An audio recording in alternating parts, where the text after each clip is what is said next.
Yes.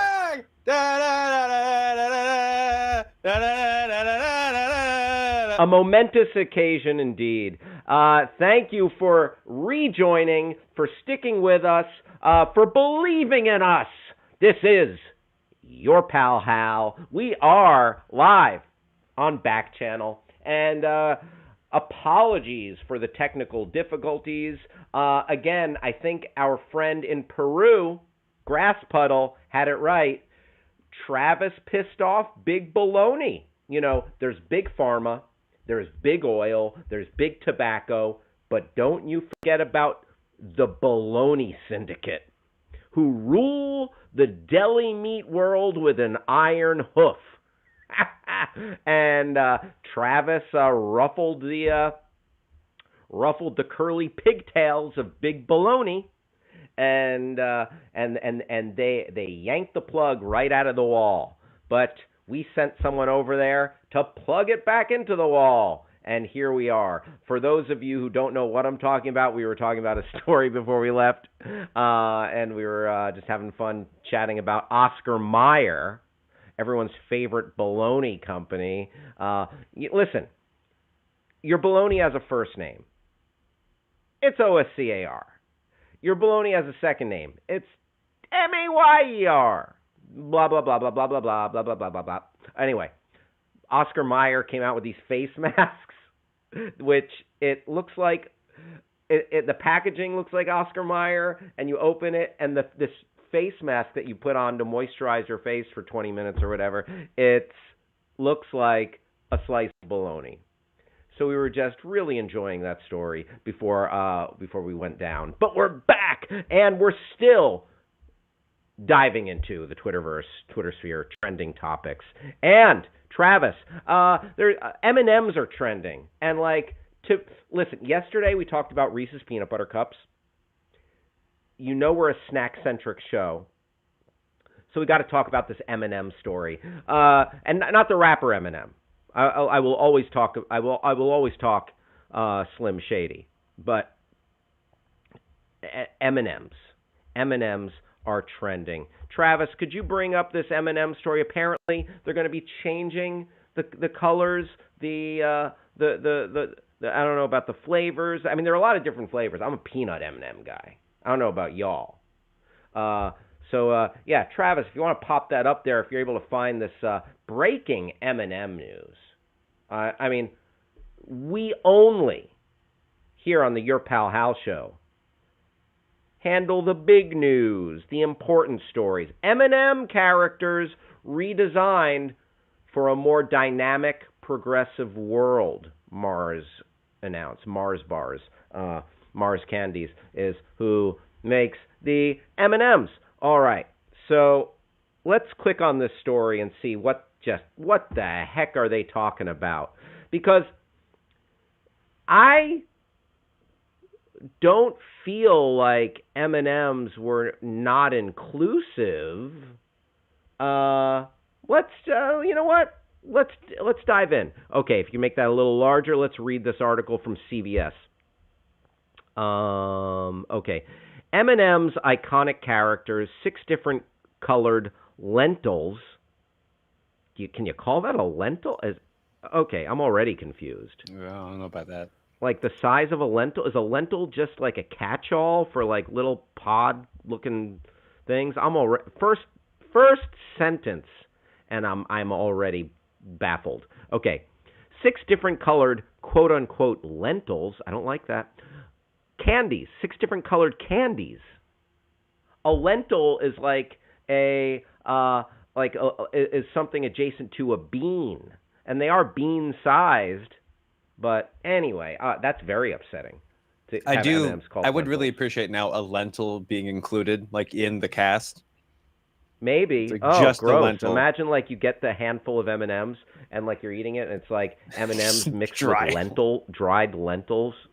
This is very upsetting. Yeah. Okay, each of their own personality. So the different colors have different personalities. They've gotten a modern makeover for a more dynamic, progressive world. Okay, but it didn't seem like the M&Ms were not quite progressive. Okay, but let's read on. Yeah, maybe, you know what? who am I to say? Maybe not for me, but maybe for other people. Maybe other people thought like, hey, M&M's, it's 2022. All right. So the redesign is focused on creating a sense of belonging and community, as well as spotlighting the characters' personalities rather than their gender. Okay. I mean, the M&M candies in the commercials are definitely gendered. So I understand. Okay. The most notable changes include the green M&M's redesign, which will include the white-heeled go-go boots she was given in 1997 for cool, laid-back sneakers to reflect her effortless confidence. Whoa. All right. So bye-bye go-go boots. Bye-bye Austin Powers-style go-go boots. And Mars had received criticism for the green M&M's sexy characterization. The green M&M will also be better represented to reflect confidence and empowerment as a strong female, known for much more than her boots. Okay. I guess M&Ms have to be role models now. Cool. The green M&M and the brown M&M will have more friendly relationships, showcasing a force supporting women. The two characters' dynamic will have them together throwing shine and not shade, the company said. The two characters have sometimes been at odds in advertisements, but they have also been seen as friends, or more than friends in others, like this viral tweet from 2015 showing the two holding hands on a bench. Rob Schaefer says, I like to get to know the personalities of the low-quality chocolate candy I'm about to eat. Right? Yeah, I mean, I think it's pretty chill that they're changing the footwear. Shout out to Rob Schaefer. But, and, you know, I don't mind, like, yes, I think it's a good thing to play with these gender stereotypes and kind of break out of those, like, societally dictated norms and be more inclusive of just evolving perspectives on gender. So there's nothing wrong with that. But also, at the end of the day, yeah, like, as Rob Schaefer was saying, it's like a basic candy, you know. I mean, and it's like a candy mascot. Like, I don't mind like when like athletes or like celebrities speak on topics, but like I kind of draw the line, like, I don't need Chester Cheetah talking about voting rights. Like, I feel like that's where I draw the line. So, but to be more inclusive, inclusiveness is good, okay? I don't want to be like, get off my lawn. Like, you know, if you want to have like a they-them M&M, sure. Why not? Like a non-binary M&M? Like, or maybe just like make all M&Ms neuter, like no gender, like genderless, like an earthworm. I don't know. I feel like I see both sides, but it's also making me a little bit like, really? Travis, what's up? Two things. One, the term we may be looking for is a they, them, and M. They, them, and M. They, them, and M. Two, at the bottom of the article, I believe it's important to note. Again, I agree with everything you said. This is not hurting anybody to do. It's technically only helping. Mars also added that the brown M&M's heels will be lowered to a professional heel height. So, oh, good. Oh, fantastic. That's good. Good for them. Right on. Oh, boy. You know, this is why conservatives hate progressives. Honestly, yeah. This the virtue signaling here is... Because, yeah, because I absolutely respect, you know, people living their truth and it's hard, and there have absolutely been barriers in the way. I don't know if this territory, if we're becoming a caricature of ourselves. Yeah, Just fascinating, maybe. fascinating. There you go. Eminem's the genders of M&Ms. I mean, so does that mean like we'll eventually have a trans Eminem? The implications of that are so. Do M&Ms? Okay, so if M&Ms have gender, do they have sex? Do they have sex organs? Do they have sex parts? And again, I support trans rights are human rights. Absolutely. I support all, like, you know, you are, like, I will support my my friends, my brothers and sisters who are trans, who are non-binary, till the ends of the earth. Okay. Absolutely, 100%. So let's get that. Don't get that twisted. But like, are we? You know, how will that manifest? But then again, like women, if you identify as a woman, you don't have to ooze femininity. So I feel like that they're saying that, like, let's tone it down a little bit, and like, but the boy M&Ms, if they are boy M&Ms, I don't even know. Like, this is the weirdest conversation. The boy M&Ms, they weren't like, they were kind of, they're beta. They're pretty beta when it comes to, they're not like, all right, boy M&Ms are like this. But the women M&Ms, super feminine, I felt. Yeah. So there is a disparity there. Almost a caricature. Yeah, it's like, oh, I'm a sexy lady, Eminem. And the boys are like, no, I'm nervous. I don't fit in. I'm afraid of getting eaten. And then the girls are always like, I'm a sex pot. Travis, Rob Schaefer chiming in. We have bigger issues in the world going on than the heel height of brown M&Ms. Yeah, absolutely. By the way, if you are facing a big issue in the legal realm, let's say you find yourself on the wrong side of the law. Let's say that you have encountered some sort of legal red tape. Whether you're guilty or not, you're going to need someone who knows the legal system. And you could do no better, especially if you find yourself in the greater Omaha, Nebraska area, than employing the services of Rob Schaefer, attorney at law. Rob Schaefer, the official counsel of the Your Pal Hal show. All right. Travis, there was another trending story that I wanted to take a peek at. And this was regarding, there was a horrific tsunami in Tonga. And so the tsunami was so bad that we got tsunami warnings in California, where I am. And I know many people up and down the West Coast were getting tsunami warnings. And I guess an undersea volcano erupted. And it sounds just like horrific, and our hearts go out to everybody who was affected by this. But there was a story about a man who survived for over 24 hours at sea, just like floating at sea, and now he's been dubbed. In the news, they're calling him Aquaman.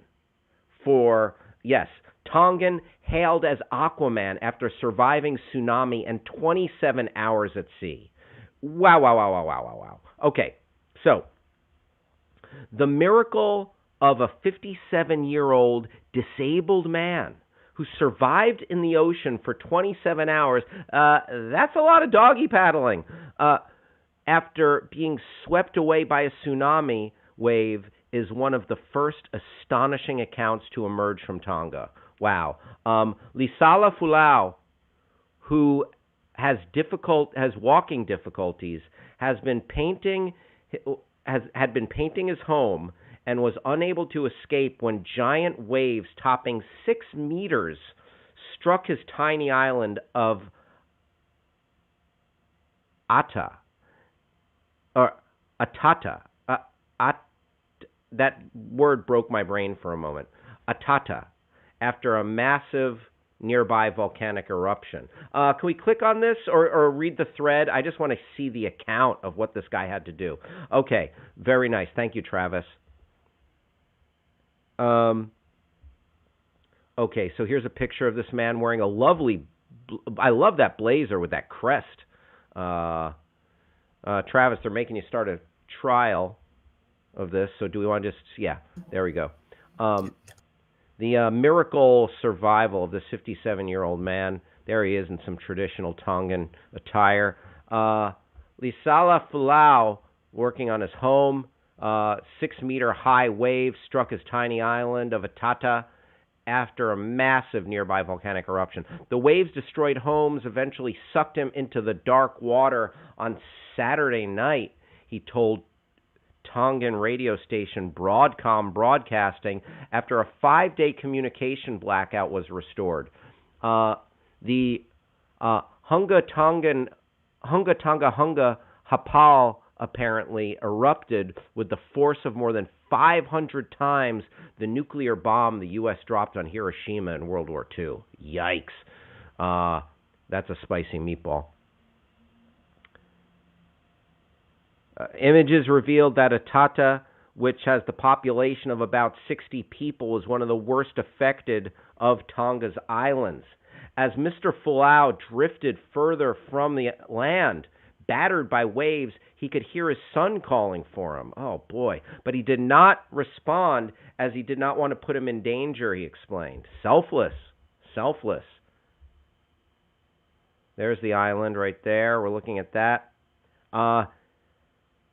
The truth is no son can abandon his father, but for me, as a father, I kept my silence, for if I answered him, he would jump in and try to rescue me, he said. He would come and we would both suffer. Wow, that is selfless. Mr. Fulau managed to find the strength to swim 4.7 miles to the main island of Tangatapu. Apologies for my pronunciation. Reaching the shore 27 hours later at about 10 p.m. on Sunday. Wow. Amazing. Just an amazing story of survival. You know what? Props to him. Like, give him, this man should be celebrated, rewarded, a story of overcoming, and also, can we, this might sound frivolous, can we give him a cameo in Aquaman 2? Like, Jason Momoa comes up to land, and then we see this guy, and he just shakes his head, and he's like, oh, that takes me back, or something like that. No? Poor taste, maybe? But either way, this guy, amazing. I might have just given up. I might have just said, I'm there, in the water, just doggy paddling, then backstroke, laying on my back to try to just float a little bit and just conserve energy. And at a certain point, I'm unless you could see land, and he swam 4.7 miles, which is legit, we're talking Ironman marathon, Ironman competition levels there, triathlon, whatever it is. I would have been like, Poseidon, take me, Neptune, I am yours. Take me to the depths of the ocean. I belong to the sea now. I'm done. I am no more. Neptune, I give myself to thee. And then Poseidon's pitchfork would skewer me and pull me down to the depths of the sea. Oh boy. But yeah, shout out to this guy. Better man than I. Bruno in Georgia in the house. What is happening, Bruno? Thank you for joining us. Tim in New Hampshire. Tim, always great to have you. Shout out to everybody who is kicking it right here on Backchannel with your pal Hal. It is 12:06 p.m. on the West Coast in the home office in Los Angeles, California, and it is 3:06 on the East Coast. We are going to be with you till 4 p.m. on the East Coast. We'll be with you till 3 p.m. in Omaha, Nebraska, where it's 2:07 right now, and we'll be with you till 1 p.m. on the West Coast, where it's 12:07. Oh, and by the by, we're going to be with you till 9 p.m. in jolly old London town, London, England, in the UK, and it is currently 8:07 p.m. in the UK. Very nice, very nice. Well, every day we hear on your pal Hal on Backchannel, we do a bit of a deep dive. We explore a Twitter account or a trending topic or a hashtag and just see what that is all about. Yesterday, we did Reese's Peanut Butter Cups. In honor of today's Eminem story, Travis, is there a Twitter for M&Ms? Can we find the M&M Twitter and see just M&M candies or Mars candies? Let's get to the let's explore. Let's see where they're coming from. Go down the candy rabbit hole with our friends at M&M's. Travis, great work. There we go. There's the coveted red M&M, and there you got all the colors. Those are all the different lentils we learned that M&M's, I guess, is lentil a shape, a food shape? Is any little circular food called a lentil? I don't know. We were reading a story earlier that was both informative and upsetting. So M&M's, there we go. Their bio says, one for all and all for fun, making chocolate for all fun kind since 1941. So since Pearl Harbor, M&M started cranking out their colorful little candies. For all fun kind is their hashtag. That is a little bit of a shoehorned word. I'm not feeling fun kind. I'm just going to be honest with you right out of the gate. Like, they're trying to push this lingo that does not come naturally. All right? To me, anyway. 175,000 followers. Not great. Not huge. M&M's.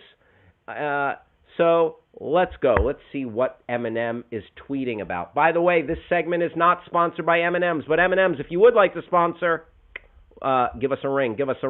I would gladly take your money to sing your praises and crap on your competition. Any other like Skittles?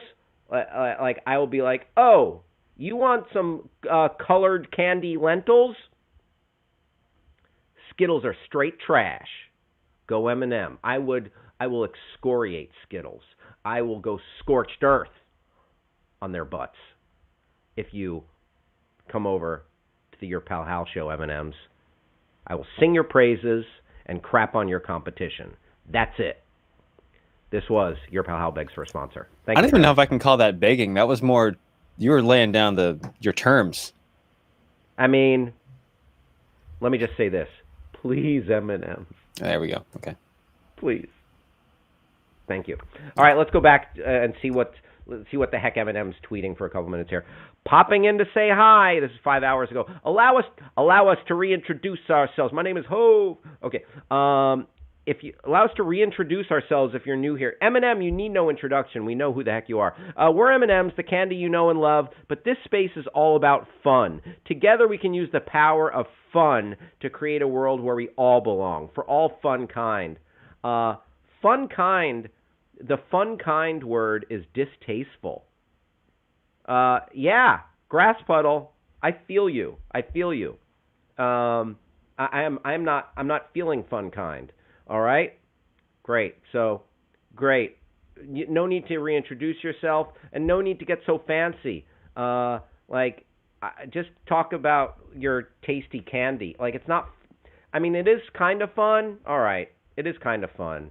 Like those little tiny M&Ms, or it can be fun, but that's not I feel tasty. Tasty, yummy. All yum kind. Or taste the rainbow. No, I'm sorry, M&M's. That's already taken. All right. Hi. Great. This is it's ineffectual. This is not speaking to me. Let's keep scrolling here. What else? They don't call us colorful for nothing. Oh boy, there's a big here's a big recipe for some M&M based treats. Okay. Cream of tartar. What? Grainy. All right. Inherently gluten free. They started with almond flour. They're just going straight for it. I think it's a meringue. That might be why. Gotcha. Or they're making little, what are those? Not Madelines. They're making macaroons. Macaroons. M&M macaroons. That's exactly what I was thinking of. Very nice. Very nice. Cool. Let's scroll past that. This recipe. Wow, it doesn't even. There it is. Okay, that's what happened. Sorry, I was really invested in how that turned out. You could spend your time playing Wordle 208, or you could eat M&Ms, or you could do both. You don't got to give me that either or M&Ms. You keep your ultimatums to yourself, M&Ms. I could play Wordle and eat M&Ms while I play Wordle. Valentine's Day, we've got all the options for a personal touch this Valentine's Day. So here's the thing. As Rob Schaefer said, to paraphrase Rob Schaefer, give a low-quality chocolate candy to the one you love for Valentine's Day. M&M's, that would be a basic B, Valentine's Day. M&M's is a quick candy, you're on the go. Peanut M&M's are next level. That needs to be out front and center. Travis, I know you're not a peanut butter guy. Where do you fall on peanut M&M's? Nope. Well, that's a load of crap. All right, keep scrolling, please. Keep scrolling, Travis. Milk chocolate, peanut butter. All right, see this now. Yeah. Okay. That's a basic tweet from them, but the first mention, these different flavors need to be out front and center. Okay, scrolling. What's your favorite kind of M&M? Tim brings up a great point. Bruno in Georgia, glad to see you here. Tim says, you can't spell fun kind without funk. Hell yeah, we want the funk. Gotta have that funk, that M&M funk. Okay, just seeing if we can get more likes on this tweet than Skittles. Oh, okay, shots fired. See, there it is. So I will go scorched earth on Skittles M&Ms if you advertise with me. Starting today with a tough one. You can only pick one, peanut or peanut butter. I think you needed to say, I wonder if that confused people and you just say peanut M&M or peanut butter M&M. Travis, are you with me or against me on that? Do you think people are at all confused? Unless they wanted to know just between those two things, outside the context of but I'm asking, Do you feel like they're intending, like it was supposed to be an Eminem question, but people might just take it as the basic thing question? I propose that they were just asking the basic question. Eminem's was wondering how you felt about peanuts versus peanut butter. Because I don't think they're very good at this. Eminem, bad at Twitter. I think that's what we're learning. M&Ms are bad at Twitter. What's this next tweet? What was your top song from 2021? What was your top song of 2021, Travis? It was oh goodness, what was the name of that thing?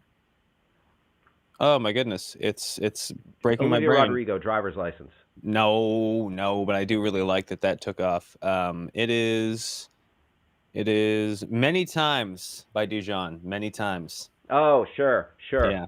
You're not going to ask me what mine is? I was just about getting, we're letting it settle. Hal, what was your song of 2021? I'll even make it full screen so you can deliver it. Same as it's been for the past, 7 years. Open Gangnam Style. How does that even? That's not... Same as it's been. Same as it's been for the past 7 years. Every year. It never was. Open Gangnam Style. Psy. Okay? Yeah. What are you judging me? Are you judging me? I think that this is another question. Just like and again, you know what? We can just pin this on M&M's because they weren't explicit.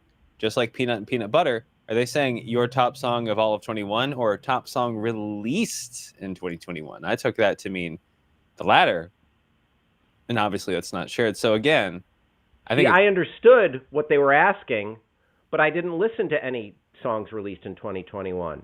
I only listened to that one song on repeat. Oh. All right. Are you going to shame me for that? No, not at all. Are you going to roast me over the coals? No, like what you like. For loving that song? Great song. I would never. And also, another thing, this isn't even the blue M&M. This is just the yellow M&M color swapped. Huh. Weird. Yeah, what are we doing? Unless that's an almond one? Oh, yeah, maybe. Tim, our pal from New Hampshire, asks, wouldn't peanut butter M&Ms basically be Reese's Pieces?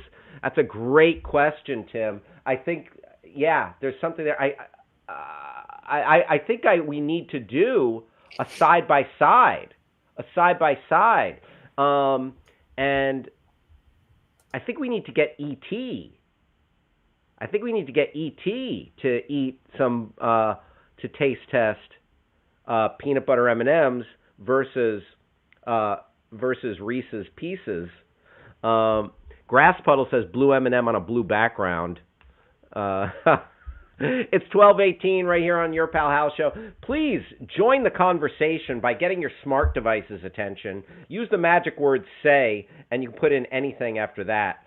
Say, I love peanut M&Ms. Smart device, say, Skittles for the win. Smart device, say, I am diabetic and can't eat any of this crap. Or go to YouTube, chat with us there. Go to Backchannel.tv, chat with us there. And also leave a review of the Your Pal Hal Show. You can let us know whatever you want. You can say, more snack talk, less snack talk, or the amount of snack, just like Goldilocks finding the comfy bed in the home of the three bears, the amount of snack talk on the Your Pal Hal Show is just right. Travis, let me see a couple more of those M&M tweets. I'm getting, M&M's has really frustrated me today. Which M&M puts you in the holiday spirit? Ooh, I like you know what? Chocolate mint. Chocolate chip. After Christmas. This is on December 28th. What? Yeah. See, they've got Travis all worked up too. The festive meter, December 28th. They're tweeting. Well, here's the thing, Travis. You could go to the store. And you can get the discount holiday candies, like, the Halloween candy, like Halloween decorations, Christmas decorations, half off. So hopefully they're charging. Hopefully, it should say, hey, don't let our candies collect dust on the shelves. Get them at a discount. Maybe that's it. But yeah, the festive meter. To Travis's point, don't be tweeting about the festive meter on December 28th. All right?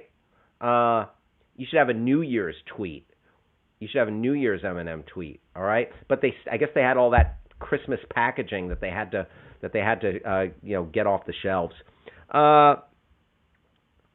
He does exist. They do exist. Fainting. Okay. I get it, but not, it's fine. Eminem's talking to Santa, Santa talking to Eminem's. Making Spirits Bright was sweet addition to this holiday decoration. Okay, yeah. Oh, you know what? Those I like the red and green M&Ms. That's it. I remember those. Those hit different. The red and green holiday M&Ms, they hit different. And let's see, one more. Didn't get the chance to join, catch up on the. So Eminem's music session. What? Eminem's is like sponsoring music? This is weird. I don't understand the branding. I don't. You know what? And it was Eminem's. It was 20 minutes long. What did they do? They just maybe they freestyled about M&Ms. I have no idea. Such a weird amount of time. It is a weird amount of time. Pardon me. All right, Travis, I think we've exhausted our Eminem journey here. This was a Twitter deep dive into the account belonging to Eminem's. Eminem's not the best at social media, I'm going to say. But if you want to get better, come on over to the Your Pal Hal show, and we will promote the heck out of your product. Again, that was not a paid endorsement of Eminem's, not because we were morally opposed, but because it just wasn't a paid endorsement. There you go. All right, it is 12:23 here on the Your Pal Hal show, and now we're going to take a look at some. We've been having a lot of fun this past week, over the course of this week, with our wrong answers only, and now let's go back. Let's turn back the clock to a couple days ago and go back. Travis, would you bring up, if you can find it, the first wrong answers only did, because there were a lot that we didn't get to. So the question was, on your deathbed, what will your last words be? Wrong answers only. All right? And we got like a ton of answers. So we are going to read some of the answers for our friends out there in the Twitterverse. And if you want to be a part of these types of questions and get updates and all sorts of fun stuff and just hang out with me that much more, follow me on Twitter at Hal Rudnick. All right. Let me know. Okay. On your deathbed, what are your last words? Wrong answers only. Okay. Nothing. Just going to point at someone in an accusing manner. That's great. Wrong answers only. That comes from iStrange on Twitter. The janitor. What did the janitor do? Did the janitor give you a pancreatic cancer? That's good. Wrong answers only. Accuse someone. Wrong answers only. What are your last words? Time to respawn. There you go. Wrong answers only. Brother Lomas says, I want you to know before I... I think we might have... Oh, wait, I don't know. Did we read that one, or was that a different one from Brother Lomas? I think that was a different one. This might be a second entry. Yeah, very nice. Let's read it. Brother Lomas, what will your last words be? Wrong answers only. I want you to know before I died, my father invented V8 juice. I have $13 million in a trust. I know you need money for that transplant, but I'm leaving that to the vet in Texas who neuters the... Oh, we did read this one. Who neuters the seals for SeaWorld. I'm sick of seals. They have to be stopped if it costs both our lives. There you go. There you go. Brother Lomas. Very nice. Wrong answers only. What will your last words be? Alan. And that's what is this from, Travis? It looks like a Jurassic Park, but it does look Jurassic. It does look like a dinosaur on a plane saying Alan. Maybe it's like a fever dream from Jurassic Park, the one we forgot about. Perhaps. Because this is on a plane. This is clearly a plane. Yeah. He's on what the a heck plane. is going on? Or a boat. That could be a boat. I'm going to look this up. Okay. Let's see what else we got. Get busy living or get busy dying. Dies. A great, great quote from Shawshank. Dan Murrell, my pal Dan Murrell from Screen Junkies. Bye-bye. My classic Screen Junkies sign-off. Very nice. Thank you, Dan Murrell. That is, in fact, a bad dream from Jurassic Park 3. Wow. Nicely done, Travis. Why did I just imagine this as the voice of Weapon Crate from COD, Call of Duty Zombies? Don't know. That was my Screen Junkies So Long sign-off. I feel super awkward that I'm the only one dying. Okay, what are your last words? I feel super awkward that I'm the only one dying here. Like, you're all just here to watch me die. Then you'll just go home or something. Like, I feel like I'm keeping you guys too long. Wow, that's kind of like the humble, thoughtful thing to say on your deathbed. There you go. Why do you have to make it all about me? Croaks. Here's a good one. Your last words, wrong answers only. Drinks are on me. There you go. Thank you, Joel Lugo.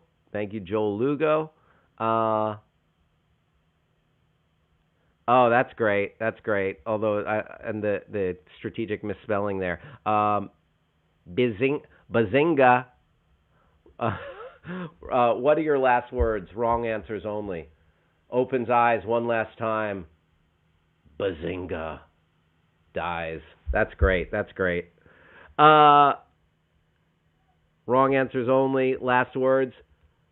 I forgot to do the Wordle today. Wordle, it's taken over. Listen, I got my Wordle in 3 tries. That's how I live. And then we have Doubting Thomas. I think we had that one the other day. Great. Travis, let's flip it. Let's go over to our other wrong answers only, if you don't mind. If you want to bring me up, big screen. So, that was our wrong answers only question of your last words. What are your last words on your deathbed? Wrong answers only.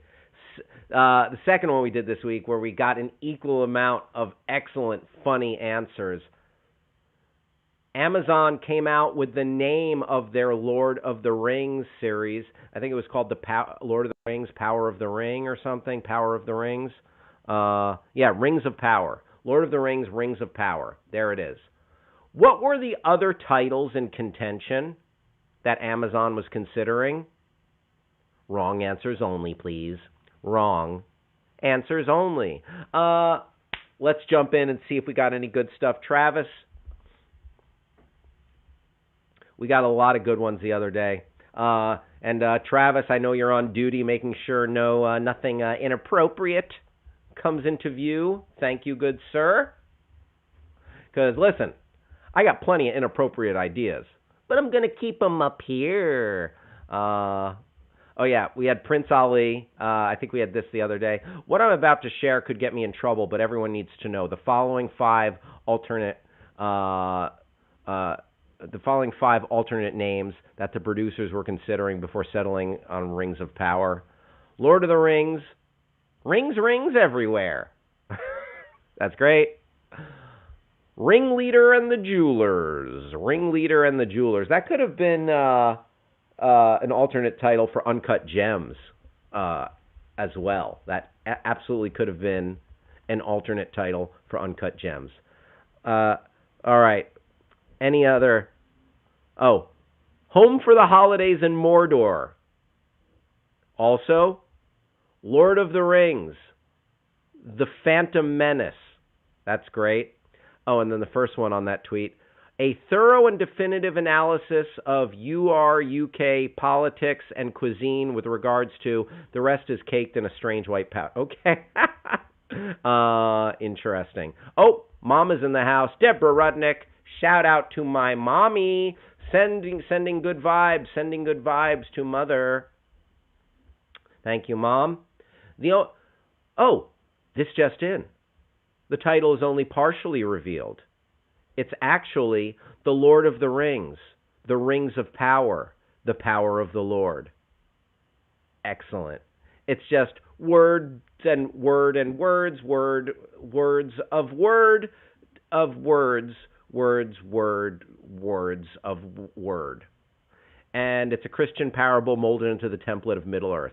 Oh, see, that's, now we're getting into a little C.S. Lewis territory there. Very nice. Lord of the Rings, walking is what we do. So much walking. I mean, is it just me, or do your feet hurt after watching The Lord of the Rings and or The Hobbit? A lot, too much. I mean, too much walking. Too much walking. Lord of the Rings. If you liked it, then you should have put a ring on it. That's one of my faves so far. That's a good one. Lord of the Rings. If you liked it, then you should have put a ring on it. If you like it, then you put a ring on it. All right. There we go. Lord of the Rings. If you liked it, then you should have put a ring on it. When I saw The Rings of Power, I literally laughed out loud. It still makes me laugh 12 hours later. Very nice. That's just a little commentary. Fëanor and the Terrible, Horrible, No Good, Very Bad War of Wrath. I like that. And No Good, Very Terrible, Very Bad Day. This one's so good. LOTR, Baggin' the Habit. LOTR, Bilbo Baggin' the Habit. Sister Act 2, Back in the Habit. I love that. It's dumb and fun. Like, Dumb and Fun is my middle name. Or, Baggin' the Hobbit? Lord of the Rings, Baggin' the Hobbit. Okay. Like, you need to kind of, like, that one's a thinker. Like, without the first one, I might not have gotten it. And I might have eventually gotten it. But, Boz on Twitter. Nicely done. Sauron's How to Make Friends and Influence People. That's great. Oh, here's another one. If you liked it, then you should have put a ring on it. I love it. Lord of the Rings. Watch the original trilogy. Yes, I think we saw that one. Lord of the Rings Resurrection, just like Matrix. Here's another one. The one from our pal Rob Schaefer. Lord of the Rings. Legally, we cannot show events that surround the movies. Only the lesser-known second page. Very nice, Rob Schaefer. Commenting on copyright law. Lord of the Rings. Oh, Lord, these rings coming. There you go. The Power of the Rings. The Wrongs of Pure. The Lord of the Rings. Power of the Rings. The Lords of Power. There you go. One more. Forged in Friendship. Myths of Moria. Before Baggins. Rather Dashing's Pleasant Quest. These are still my guesses for the inevitable Lord of the Rings kids show. Oh, very nice. Yeah. Hobbit babies. Hobbit babies. There we go. So that was a nice little dip into the waters of wrong answers only.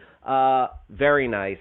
Some very funny stuff. Thank you to everybody who took a moment to leave us something silly. Appreciate you. And yeah, there's some good ones in there. I love the I love the Beyonce. If you liked it, then you should have put the rings on it. That'd be, and imagine Beyonce doing a song for the Lord of the Rings show. That'd be sick. That'd be sick. And some choreography, and then getting like orcs and like the Fellowship dancing.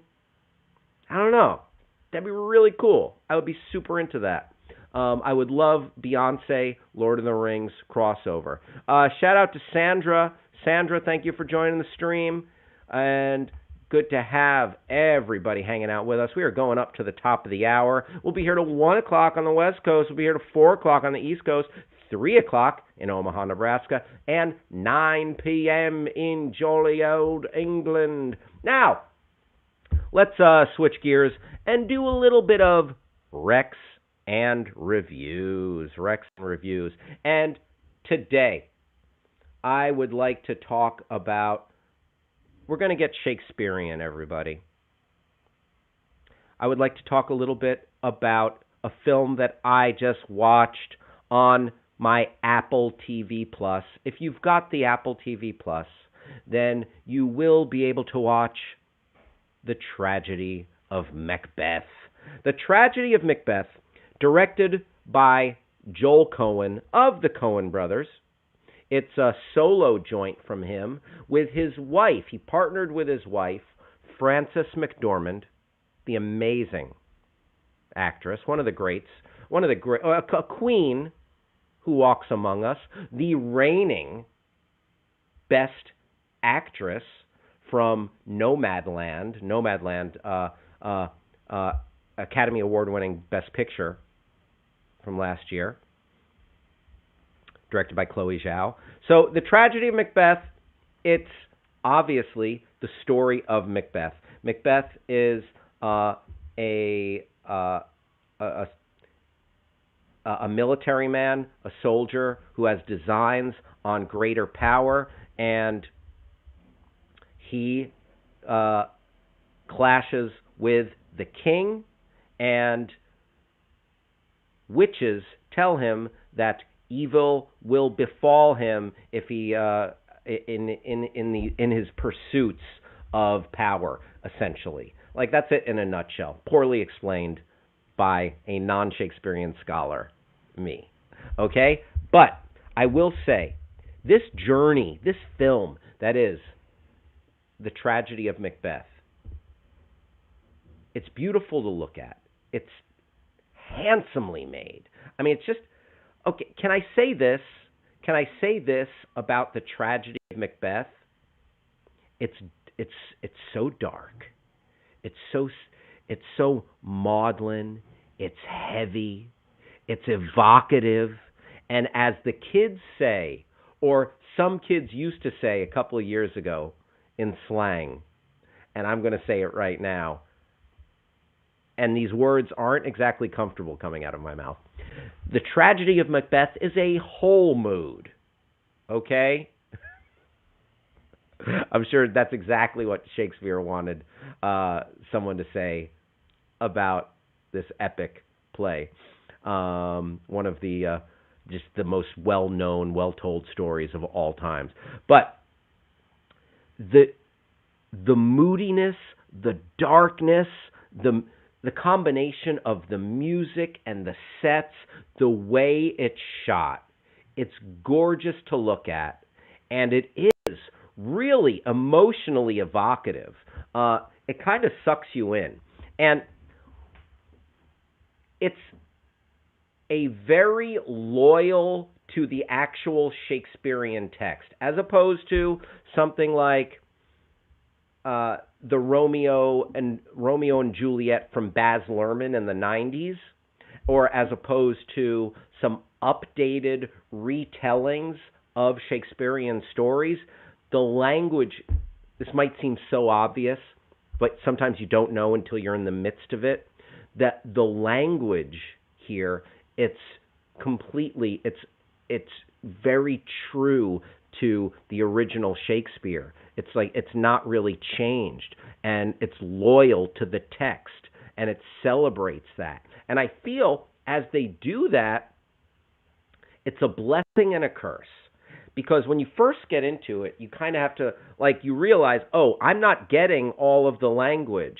I'm missing parts.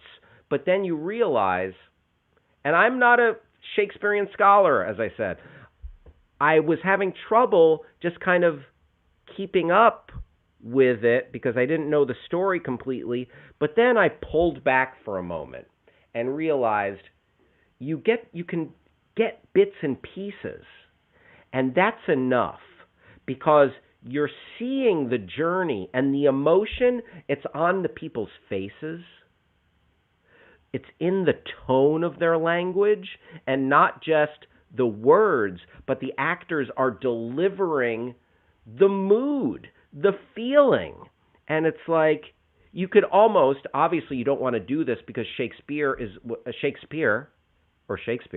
was brilliant in weaving a tapestry of words, but it's like you can almost shut the sound off and just through the way it's shot and the actors' faces go along for this ride. It's beautiful to look at. There are some punches of emotion that are just amazing shocks to the system. And I say it's worth going along this journey and checking out The Tragedy of Macbeth. Denzel Washington and Frances McDormand do a very fine job. Denzel, no stranger to Shakespeare. Frances McDormand, she's does a wonderful job. But I will say some of the most memorable performances in this film come from the supporting cast. And starting with one of my favorite actors who's always great in everything pops up in, Stephen Root. Stephen Root is fantastic. Brendan Gleeson, who's excellent in everything he does, is great here. And then Catherine Hunter, who plays the witches in this version of Macbeth. She is a revelation. She like turns herself like almost feral, like just almost creature-like in the way she goes about her portrayal of these witches. So for some of the individual performances, for the beautiful cinematography and lighting, and a well-told story, I would absolutely encourage you to check out The Tragedy of Macbeth. Might not be everybody's cup of tea, but I found myself thinking about it afterwards. It stuck with me, some beautiful images, and a well-told, if not a little bit, slightly too loyal to the work. I think we could have taken a couple more chances here, but it was a loyal telling of one of the great plays, one of the great stories of all time, obviously, from Shakespeare. It's like Shakespeare in the Twilight Zone told all the stories. Shakespeare and the Twilight Zone. Like, every great story either goes back to Shakespeare or a Twilight Zone episode. Don't hold me to that, but you or can The quote me on Simpsons. that. Or The Simpsons. Or The Simpsons. Or Family Guy. Or a joke on Family Guy. Great. Let's take a look at a couple of the reviews there on Rotten Tomatoes site. If you don't mind, Travis, we'll just give you a couple of our other esteemed critics' points of view on The Tragedy of Macbeth, which is available, and it's getting a lot of Oscar buzz. It's available to watch right now on Apple TV+. Okay, let's go to that bad review. I didn't get a 5-star feeling from it. It was interesting, but Macbeth can't just be interesting. Okay, got it.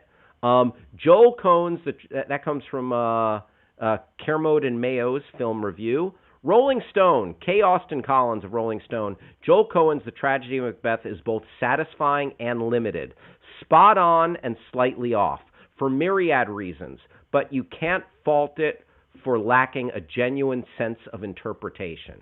There you go. Yeah, it was so dark and brooding.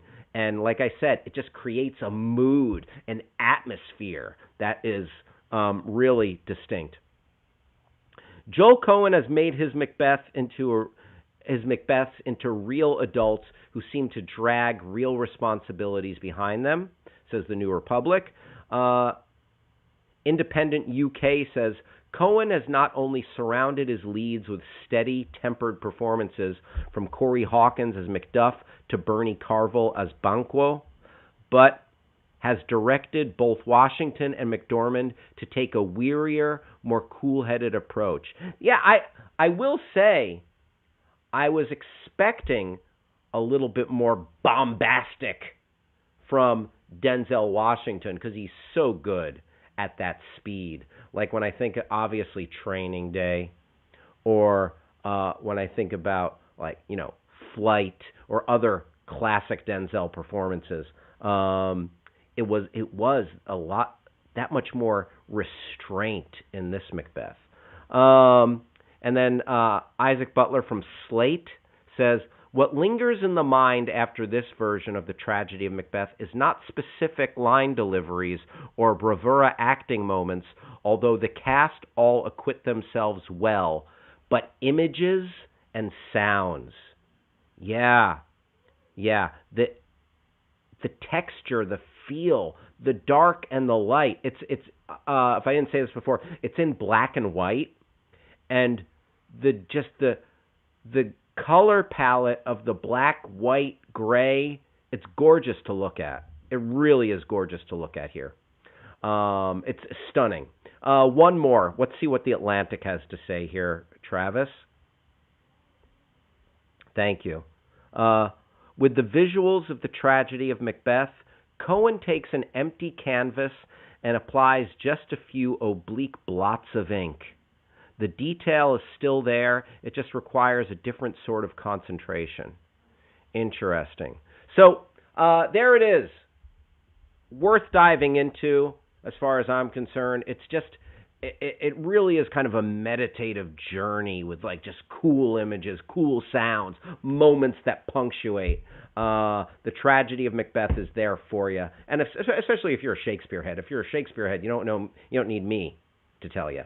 One more rec and review I wanted to talk about. I just wanted to circle back to the book of Boba Fett. I started talking about it, and there's something that's just not quite hitting for me. And you can see here, the critics are giving it 83%.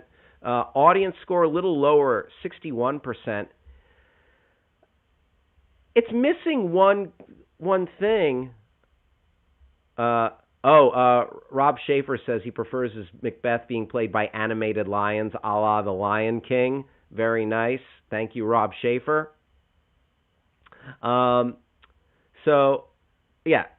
Listen, I enjoy a Disney-fied version of many, many stories.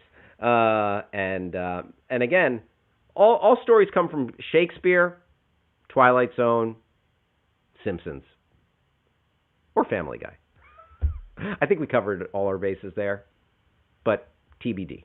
So Boba Fett, you know what I'm realizing? Because I found Boba Fett it's got some cool stuff in it. You had this awesome black Wookiee that showed up. I'm like, oh, that's cool. You had at this point we're several episodes back. You had Jabba the Hutt's brother and sister, I guess, coming in. That was cool. And there are cool moments. And then you have some of the stuff with the Tusken Raiders out in the desert with Boba Fett trying to connect with these sand people. Really has been really cool. But other than that, it's lacked in urgency and a drive. And Boba Fett, he's not as awesome and badass as I know him from Return of the Jedi or Star Wars previous. He's not as cool as the Mandalorian. He's not as awesome and cool, as good a fighter as the Mandalorian, because the Mandalorian wrecks shop. Boba Fett the main thing I'm realizing is, what did I know Boba Fett before as? What did I know Boba Fett as before? An awesome, deadly bounty hunter. And then they went into the show and said, yeah, let's not include anything about what people love him for being an awesome, deadly bounty hunter. Like, I just want him, like let's have a story about him doing some of that, or just being awesome, or just being deadly. It's, I don't know. Like, I like, Tamura Morrison, the guy playing him, but Boba Fett is a little too wise, measured, even-keeled, whereas what happened to the Boba Fett that scared Han Solo, where Han Solo's like, Boba Fett, where? Boba Fett, I want a little bit of that Boba Fett. But yeah, it does not pay off what we knew Boba Fett as. This is not the Boba Fett I asked for. I don't know if this is the Boba Fett that anyone asked for. And the show, it's like, it really lacks urgency. The storytelling the pacing can be very slow. And I'm going to go back to what I said after watching the first episode. It's like a less good Mandalorian.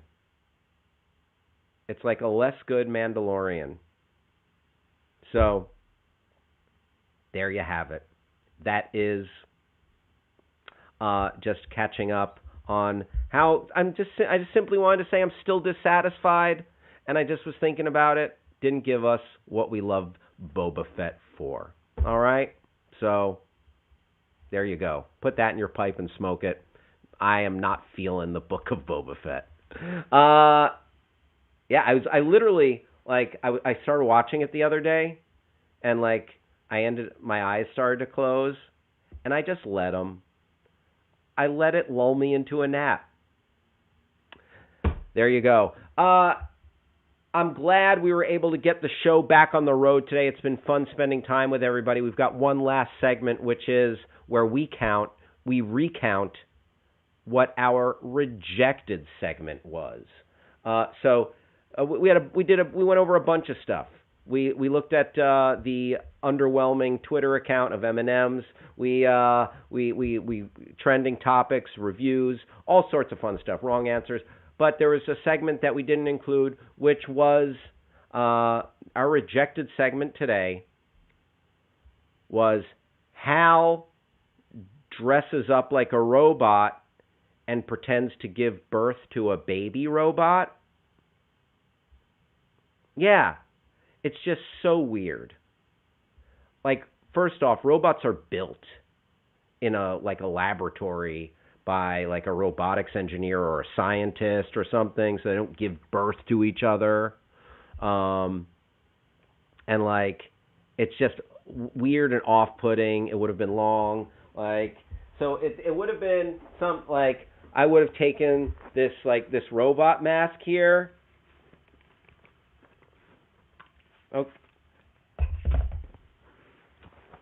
Okay? And then I would have been like, I am pregnant. I'm a pregnant robot. And my baby is coming. My baby is emerging. My robot baby. Here it is. Goo goo gaga. Goo goo gaga. My robot baby. I see Travis is here. I took my headphone off. Yeah, put those. Yeah, get that. Yes. Travis, what is it? Two things. Yeah. One, this is gross, and that's why we're going to scrap it. Two, This is just the plot of Blade Runner 2049. You're right. So there's like copyright infringement issues. Yeah. It was super weird. Also, 10 minutes of like me as a robot giving birth. Yeah. Like there was that whole that would freak people out. That would Yeah. freak people out. We might have already just freaked people out, Travis. Tim says, I appreciate Tim. He says Boba Fett was better as a mysterious character. Once you explain everything, kind of ruins it. Yep, especially the way they did it, Tim. I totally hear you on that. Travis, sorry, I think I just did the rejected segment for like I do that once in a while. Some things better left a mystery. Some things better left to your imagination, like Boba Fett and robots giving birth. Travis, thank you, brother. Thank you, everybody, for hanging out with your pal Hal today. I had so much fun spending a little time with you guys. Going to be back tomorrow at 11 a.m. on the West Coast, 2 p.m. on the East Coast, and 1 p.m. in Omaha, Nebraska, 7 p.m. 7 bells in jolly old London, England. Thank you to everybody who hung out. Thank you to everybody at Backchannel. Producer Travis, I salute you. We'll talk to you tomorrow, everybody. Bye-bye.